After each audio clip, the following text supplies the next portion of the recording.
The house felt incredibly empty since we lost her. No matter how many times I try to ignore it, there's something in the silence that fills the spaces differently, as if all the energy has been sucked out from within these walls. Before, there was always a familiar sound, a comforting noise, the soft patter of our beloved companion, Sandy, crossing the wooden floor of the living room. For 14 years, she was the constant in our lives. From the first night we brought that little puppy home to her last breath just 4 days ago. Now, the silence screams back at me with every step I take. My routine has changed in a strange way. I keep doing the same things as before, as if I want to prove to myself that life goes on, that things will eventually return to normal. But the truth is, with each passing day, I feel more distant from that normality. Everything around me seems unchanging, except for this overwhelming emptiness I can't fill. My husband, Daniel, tries to be strong. He's never been one to express his emotions overtly, but I see the sadness in him,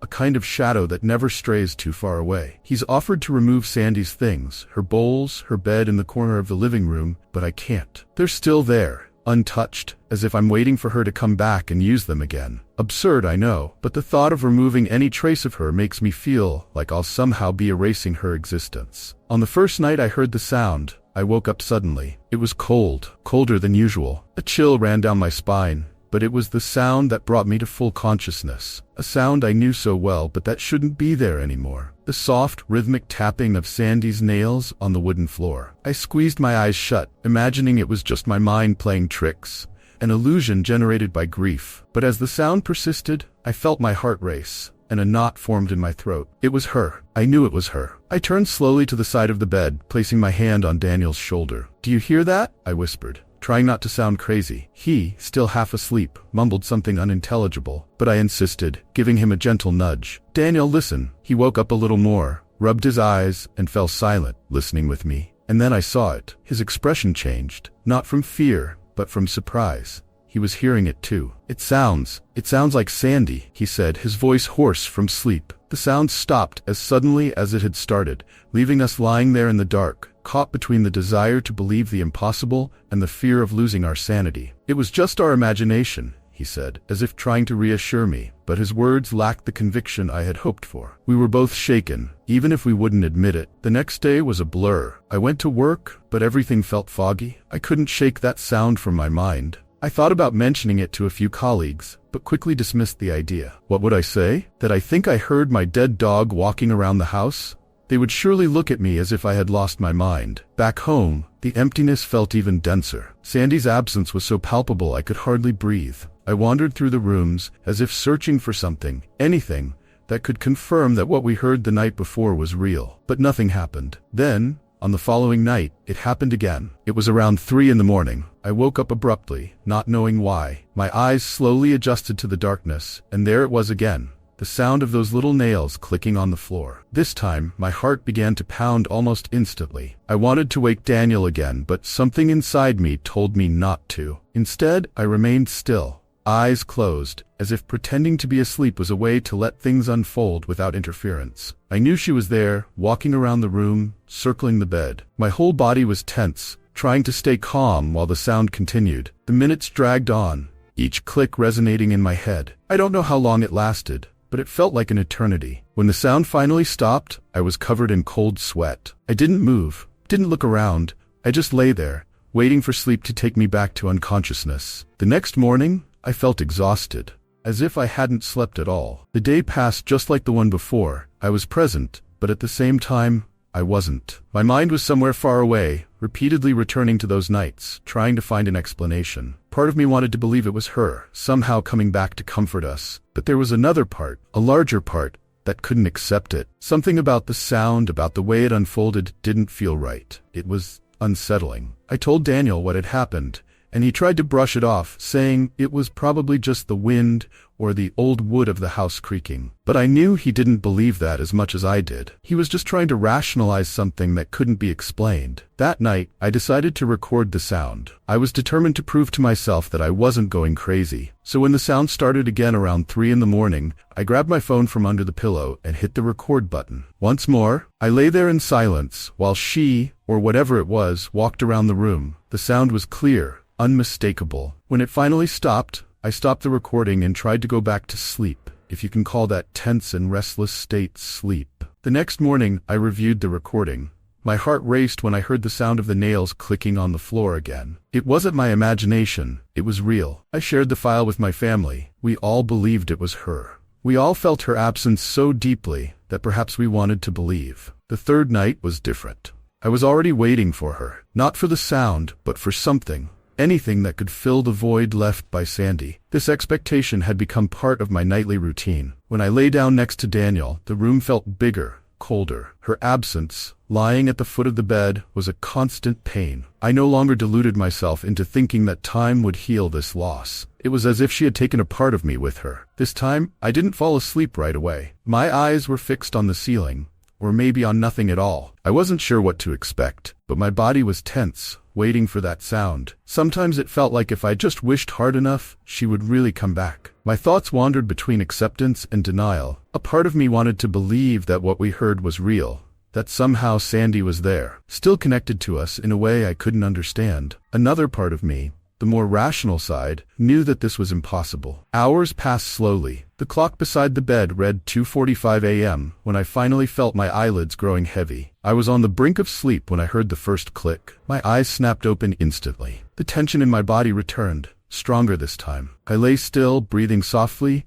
as the sound continued. It began as always, a steady rhythm, as if Sandy were circling the room, following the same path she took when she was alive. I held my breath, hoping the sound would quickly disappear, like it had on previous occasions. But it lingered. I closed my eyes, trying to calm my mind. I could clearly hear the sound of nails on the wooden floor, the same noise that echoed countless times as she wandered restlessly through the house at night. But this time, something felt different. The sound seemed louder, heavier, as if whatever was making that noise was more present, more real. I continued pretending to sleep, as if ignoring what was happening might somehow control it. As the minutes ticked by, the tension in my body intensified. I wanted to turn, to look, to see what was really happening, but something held me back. A subtle, persistent fear settled in me. It wasn't the fear of seeing a ghost or a supernatural presence. It was something deeper, a visceral fear that, upon looking, I would see something I shouldn't, something too real, and yet impossible. The clicks continued for about 20 minutes, then, as before, ceased abruptly. When everything fell silent, the darkness felt heavier,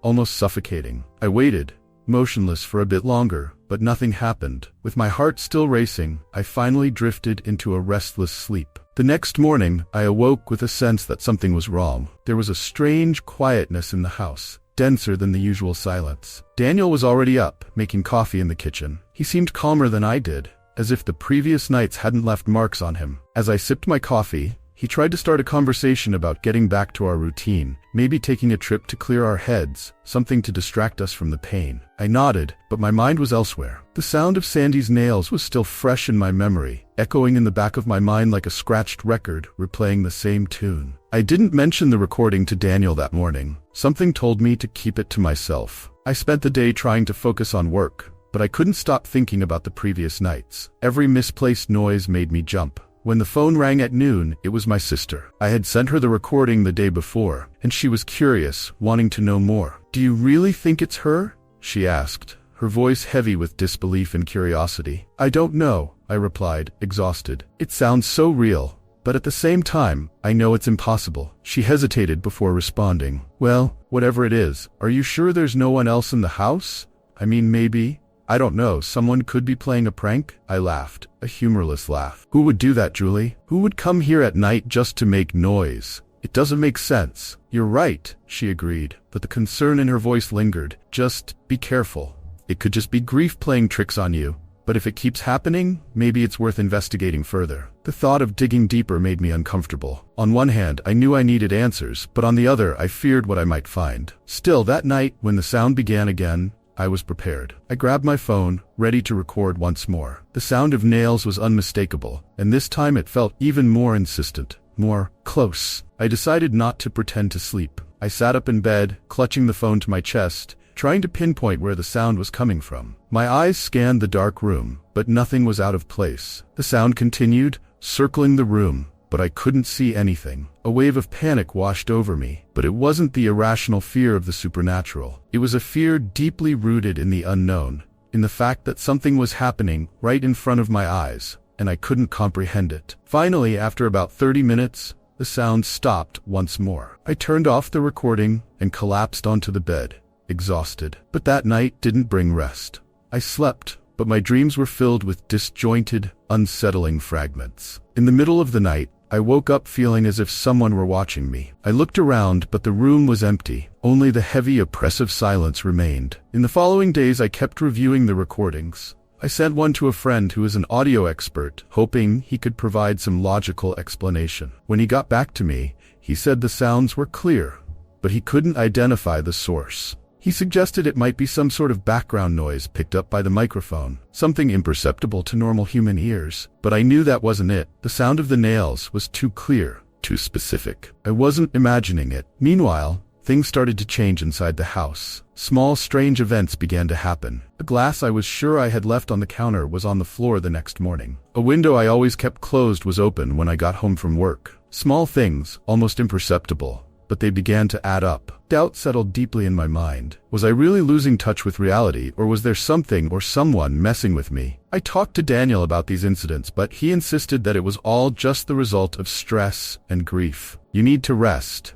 Maybe we should look for someone to talk to about this, he suggested, with that calmness that irritated me deeply. He didn't understand, or maybe he didn't want to understand, but I knew something was wrong. The nights continued to be the same, the sound of nails emerging at 3 in the morning like a cursed clock. I kept my phone ready, recording each night, analyzing the recordings during the day, searching for any sign, any evidence that it wasn't just my imagination. Gradually, I began to feel that the sound was coming from a specific point in the house, perhaps from the hallway that led to the basement. On the 4th night, when the sound of Sandy's nails echoed through the room at 3 in the morning, something inside me changed. It was as if the fear that had once paralyzed me began to dissolve, transforming into a desperate need to understand what was happening. The cycle of waking up to the sound, recording it, and then spending my days obsessively pondering what could be causing it was starting to consume every part of me. I needed answers.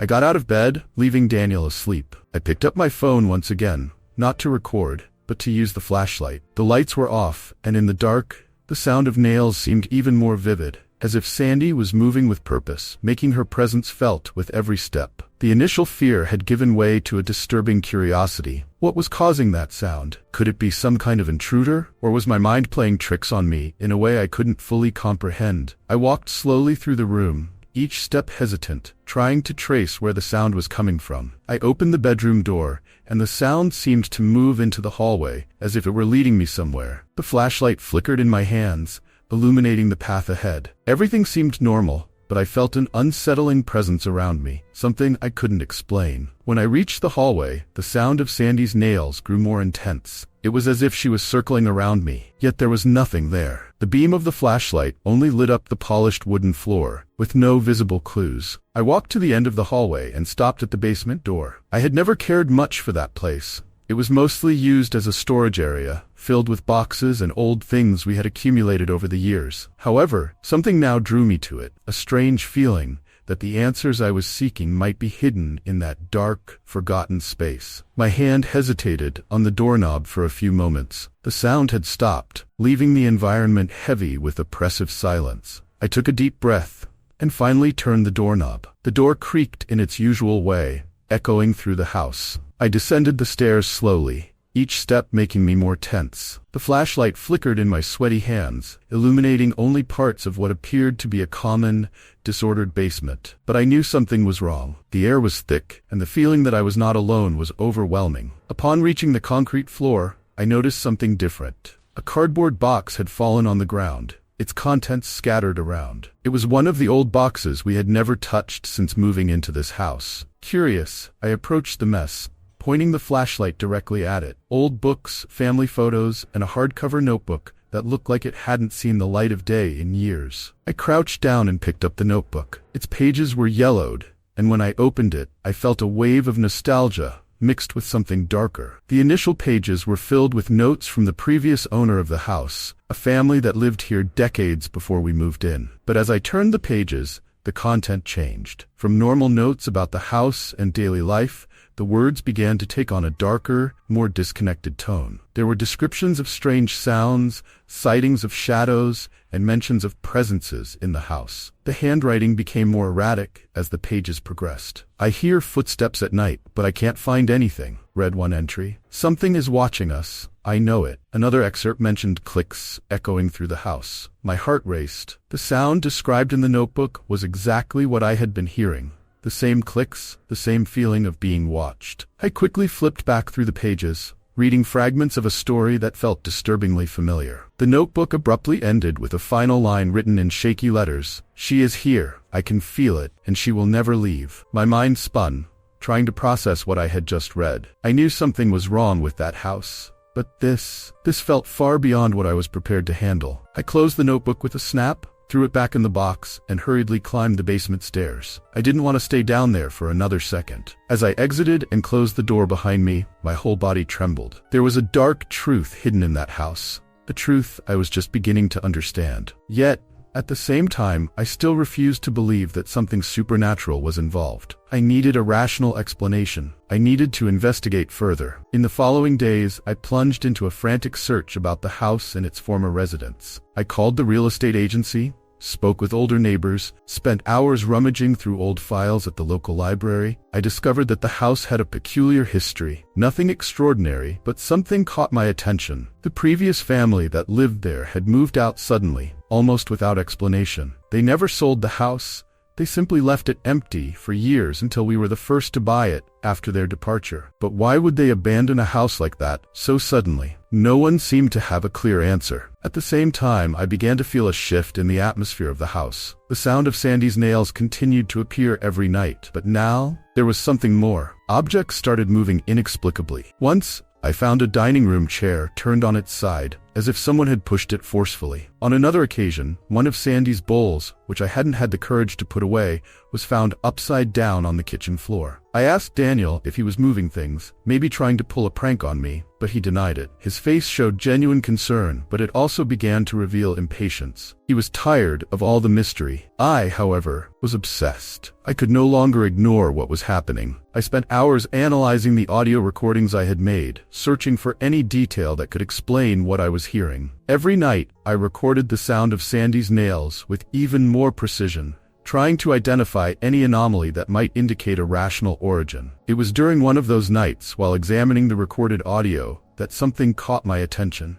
In the midst of the unmistakable clicks, there was a secondary sound, something so soft that it was almost inaudible. I replayed that segment several times, adjusting the frequencies, trying to understand what it was. Finally, after multiple attempts, I realized it was breathing. Human breathing, labored, almost imperceptible, but unmistakable. My heart raced. The breathing was neither mine nor Daniel's, and certainly could not belong to Sandy. This meant there was someone else in the house, someone who was there, in the shadows, watching, moving silently while we slept. The horror of this discovery hit me hard. It was no longer a question of a possible supernatural phenomenon. No, what I was facing was something much more real, and much more dangerous. The breathing I had heard on the recordings was not a product of grief or imagination. There was a physical presence in the house, someone taking advantage of our vulnerability, manipulating our fears. My mind raced back to that box in the basement, to the notebook with the disturbing notes. And suddenly everything made sense. The previous resident had experienced something similar, but perhaps didn't know how to deal with it. Maybe he had also heard the sound, felt the presence, but without answers, chose to flee. I, however, could not flee. This was my house now, and I had to protect my family. That night, I decided to take action. If someone was watching us, I needed to find them. As the clock approached 3 in the morning, I was awake and completely alert. The house was swallowed by a darkness that seemed to engulf everything, the kind of darkness that amplified every sound and made time drag. Daniel slept peacefully next to me, breathing steadily, oblivious to what was about to happen. I, however, stood on the brink of paranoia and determination. I had reached a point where my entire life revolved around this mystery, and I knew that if I didn't resolve it that night, I could lose myself completely. At 2:59, I quietly got out of bed. I didn't wait for the sound to start. I knew it would come, and this time, I would be ready. I grabbed the flashlight, but this time I also took something else. A small kitchen knife I had kept hidden in the pocket of my robe. I felt foolish, but the truth was that after so many nights of uncertainty, I was not willing to take any risks. If someone was in the house, I needed to be prepared to defend myself. As soon as my feet hit the hallway, I heard the first click. The sound echoed softly across the wooden floor, just like it always did. But this time, I was not afraid. I was ready to follow the sound to its origin, to confront whatever it was. The hallway was cold, colder than usual, and I felt the air move slightly, as if there were an invisible draft. My bare feet made hardly a sound as I moved down the hall, following the persistent sound of nails. Unlike previous nights, the sound seemed closer now, almost as if it were trying to lead me somewhere specific. The clicking of the nails was no longer an erratic noise. It was methodical, almost deliberate. I knew the source of this sound was not Sandy, but still, something was controlling that noise. Something or someone with a purpose. When I reached the end of the hallway, the sound intensified, and once again, I found myself standing before the basement door. But this time, I did not hesitate. I quickly turned the doorknob and descended the stairs, my heart racing, but my mind focused. The narrow walls of the basement seemed to close in around me as I went down, the flashlight illuminating only a few feet in front of me. The air was dense, heavy with the smell of mold and old dust. Something about that space felt charged with more than just forgotten objects. There was a palpable sense that this was the center of everything that was happening. Upon reaching the concrete floor, the flashlight revealed the same disorder as before. Fallen boxes, old furniture, items that seemed forgotten. But now there was something else. In the corner of the basement, where there had only been shadows before, a door stood ajar. I had never noticed that door before. It was obscured by an old bookshelf that seemed to have been recently moved, revealing access to a place beyond the basement walls. I knew I had to go further, but my body hesitated. A knot formed in my stomach as I approached the door, each step making my senses scream for me to turn back. But something inside me, perhaps the desperation for answers, pushed me to move forward. I gripped the knife tightly in the pocket of my robe and opened the door. Behind it, a small corridor stretched out, its damp stone walls and low ceiling making the space feel claustrophobic. The sound of the nails had completely ceased, as if the presence knew I was about to uncover its secret. The corridor ended at another wooden door, much older than anything else in the house. I touched the cold doorknob and turned it slowly, opening it to reveal a small room, illuminated only by a dim light coming from a small lamp in the corner. What I saw froze me in place. The room was simple, with a narrow bed in the center and a wooden table against the wall. But what caught my attention the most was the fact that it was not empty. Sitting at the table, with his back to me, was a man. His shoulders were hunched, his frail figure seemed fragile under the tattered clothes. The slow, labored breathing was the same sound I had picked up on the recordings. For a moment I stood paralyzed, unsure of what to do. He didn't move,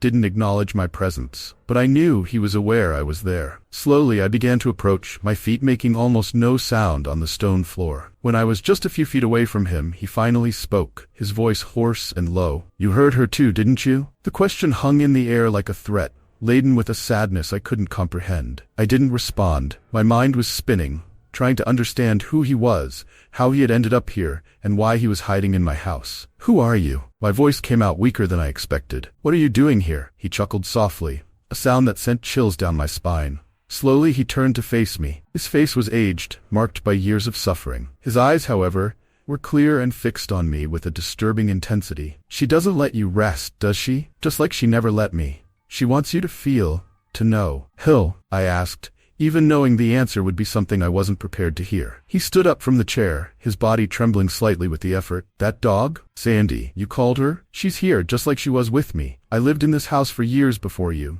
She never left me. I tried to hide, tried to run away, but she always found a way to come back, always at 3 a.m, always that sound, until I gave up. I locked myself in here, hoping that maybe, if I hid long enough, she would leave me alone." I shook my head, trying to push his words away. "That doesn't make sense. Sandy is dead. She's gone." "That's what I thought too," he said with a bitter smile. "But you know there's something more. She wasn't just a dog, was she? There was something about her, something you always knew but never wanted to admit. She wasn't just an animal. She brought something with her, something that never belonged to this world." I recoiled, feeling dread creep up my spine. "You're wrong.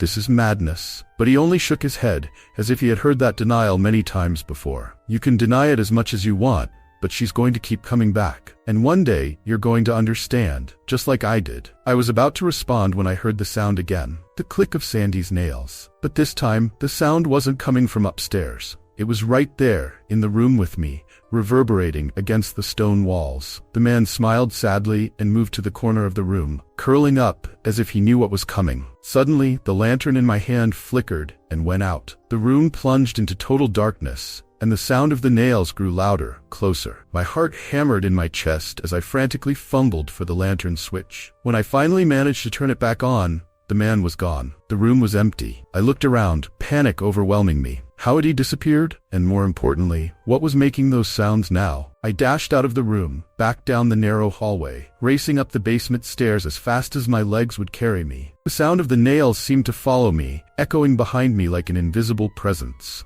When I finally reached the main floor, I locked the basement door behind me, breathing heavily. Silence returned. The house was at peace again, but I knew I wasn't alone. Something was here, something I couldn't see, but that was always lurking. I lay down on the bed next to Daniel, who continued to sleep deeply, unaware of what had happened. I closed my eyes, trying to find some sense of security, but sleep never came. My mind was trapped on what I had seen, on what the man had said. Maybe he was right. Maybe Sandy had brought something with her that I never realized, something that would never go away. And as I lay there in the darkness of my room, the sound of clicking nails returned, soft, almost imperceptible, but unmistakable. I knew in that moment that this sound would never cease.